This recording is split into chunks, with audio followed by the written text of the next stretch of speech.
Ang kwentong ito ay base sa totoong pangyayari. Ako mismo ang bida, hehehe, gusto ko lang i-share. Isang gabing madilim, walang ilaw sa lahat ng daraanan, mabato at malamig ang simoy ng hangin. Tanging lampara ang nagsisilbing liwanag na daladala naming ng kapatid kong babae. Inutusan kami ng nanay namin na bumili ng mga itlog para sa hapunan namin. Sa takot namin dahil nga walang ilaw at sobrang dilim ay sinunod na lang namin si nanay dahil mas nakakatakot magalit ang nanay namin. Habang tinatawag namin ang ninong ko para bumili sa kanya ng mga itlog, isang nakakagulat na pangyayari ang gumulat sa amin. Nakikita mo ba ang nakikita ko? Oo, nakikita ko. Palapit ng palapit sa amin ang isang black lady galing sa likod bahay ng ninong ko.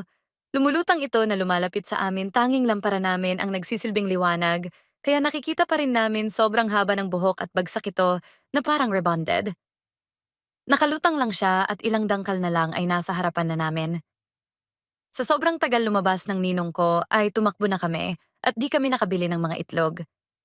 Sa pagmamadali namin ay nadapa ang kapatid ko na uuna akong tumakbo dahil nasa akin ang lampara, hahaha. Sinamahan ko kapatid ko na tumayo at agad-agaad kami tumakbo pa uwi.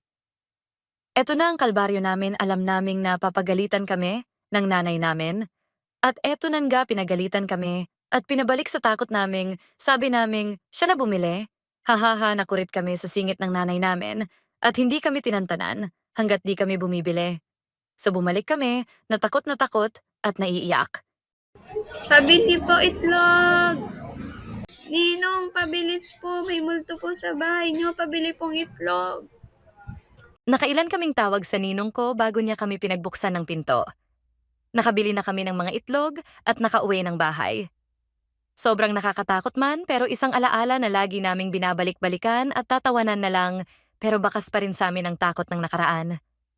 Lesson. Sumunod sa magulang dahil mas nakakatakot silang magalit, hahaha, labanan ang takot ng may pananalig. God bless everyone.